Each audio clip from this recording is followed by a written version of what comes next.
Hey, it's Hunt. You found Hunt on Saints. We're talking black and gold football. Do us a favor. Hit the like button, share your comments below, and hit that subscription button so you can get all of our content. Enjoy. Luke Johnson covers those New Orleans Saints for The Advocate. Joins us here every Thursday. Luke, how we doing?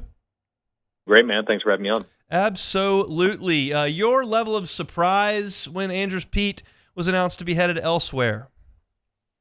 I wouldn't put it very high. I mean, like, as his free agency drew on and it kind of lasted after the draft, I thought there was at least a decent chance that he'd come back. But I think if it would have happened, it would have happened by now. So seeing that he signed elsewhere, I think he was probably the best option out there, especially if the Saints legitimately viewed him as a tackle. I think everything that's left out there is comes with some pretty significant questions, both in terms of health and ability. But the fact that he was unsigned for almost 2 months, I think that just it felt like the kind of writing was on the wall there. What are the odds now that Taliesin Fuanga is the left tackle on opening day? I don't know, 50-50. Yeah. I think there's still just some different ways this can go. We don't really know exactly what this new scheme it looks like and exactly what they prioritize in their offensive linemen. Fuanga is very much within the kind of prototype that the Saints have looked for in the draft in recent years, but maybe they're prioritizing something different on the field, and there's something that he does that maybe Landon Young does really well. Maybe they want to give him a shot at right tackle if Ryan Ramczyk can't play. Maybe they've been really encouraged by progress Trevor Penning has made in what is his first real offseason as a professional. And they want to see what he can do there. I think both of those things come with a lot of risk. And if it were me, I'd at least be looking for a stopgap 1-year solution on the free agent market. There's still some guys out there who played some starting football last year.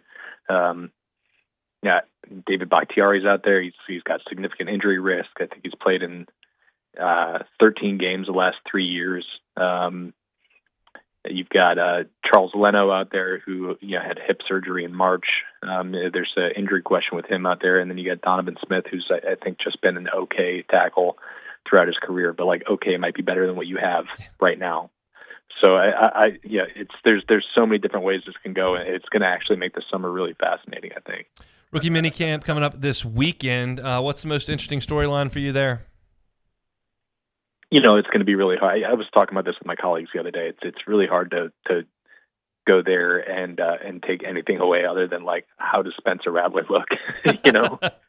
Honestly, because they are not going to be they're not going to be running their full offense, obviously. I go through this process every year where I can never actually remember what rookie minicamp entails.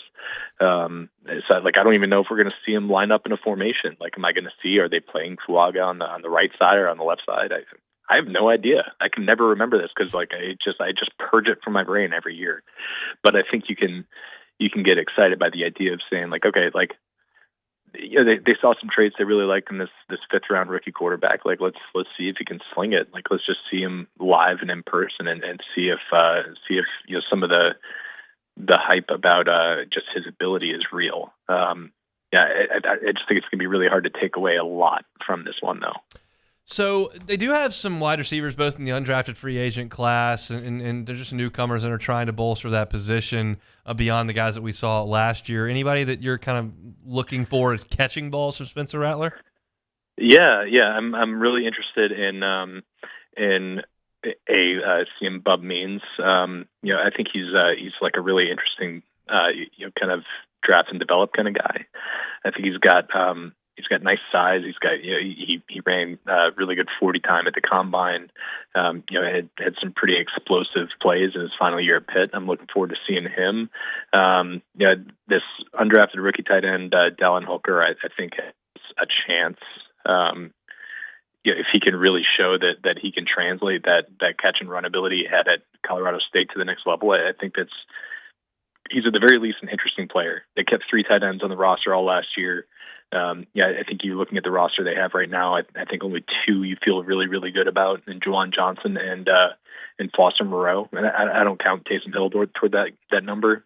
So maybe there's a chance for him if he can show he can do it. I think he kind of reminds me a little bit of Lucas Krull a couple of years ago, where a guy coming in from Pitt had a really, really nice senior season, showed some flashes of like high level of receiving ability as a tight end, but like he's kind of a one trick pony in that regard.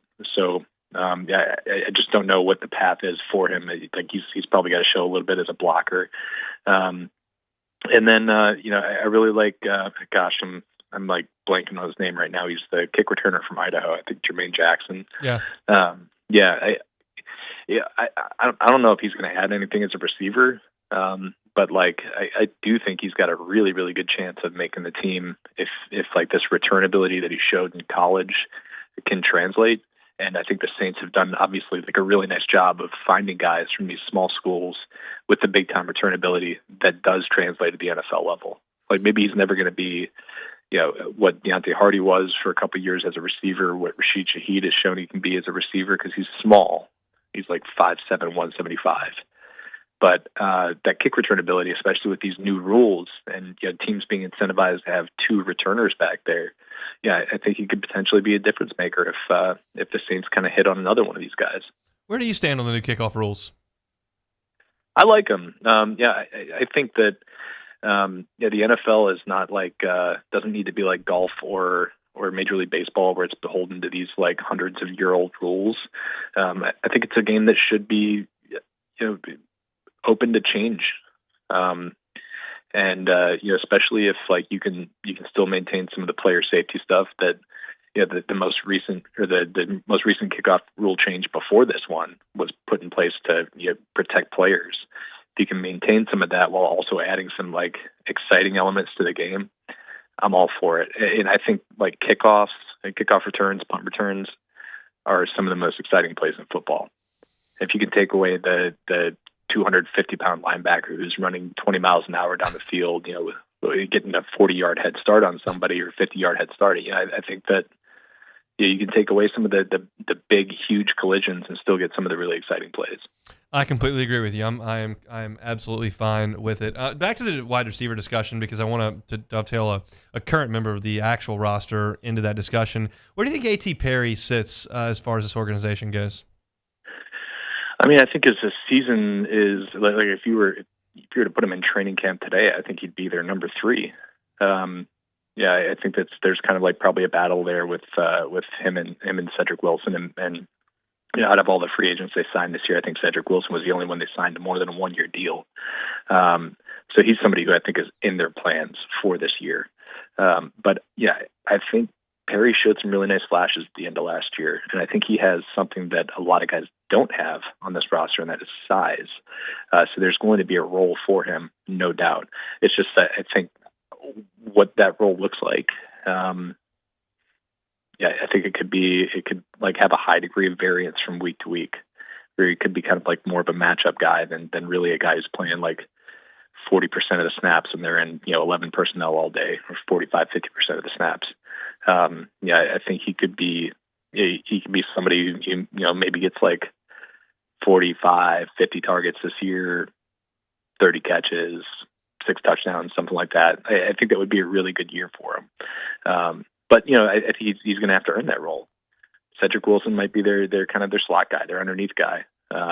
They're kind of bread and butter guy. And we'll see what Bub Means can offer to the team. I don't think there's any guarantee that he makes the roster, but I think he's at least an interesting player who could take some snaps away. So they're going to have some nice competition at the wide receiver spot. The guy that's throwing the ball to these wide receivers is Derek Carr, and CBS Sports ranked him the 26th best quarterback heading into the 2024 season.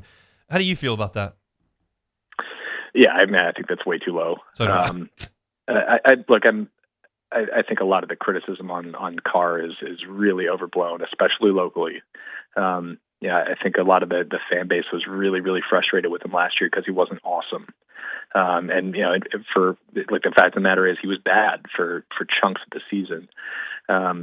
but like he was also playing through injury. He was playing behind a terrible offensive line on an offense that could not run the ball. I don't think Derek Carr is a top 5 quarterback in the NFL, but like I think you put a lot of players into that situation. A lot of players who are in the top 15 to 20 quarterback range, they would struggle. So look, if Clint Kubiak can figure out some of the run game issues that they had, which is a big reason they brought him in, if they can get the play action game going, I think he's going to have a good year. Is he going to be one of the best quarterbacks in the NFL? I don't think that's ever going to be the case, but I do think that he's more in like that 14 to 20 range than he is bottom tier NFL starter. I mean, that's ridiculous. What do y'all have coming up for minicamp this weekend? Well, we're just going to be trying to get to know these guys, honestly. The only frame of reference we have on these guys is highlights on YouTube and like a 10-minute Zoom call. So it's going to be nice to just see them in person, see what they look like, see what how they just interact with media, and hopefully we'll get some good stories out of this weekend. We'll see, though. We'll see. We'll see if I remember the 2024 minicamp when we talk this time next year. Either way, we'll be tuned in, and we'll talk to you next week. Thanks, Luke. Sounds good, man. Hey, it's on. Thanks for watching Hunt on Saints. Before you leave, help us out a little bit. Hit that like button, leave your comments in the section below, and hit that subscribe button so you get all our content right here from Hunt on Saints. We'll see you next time.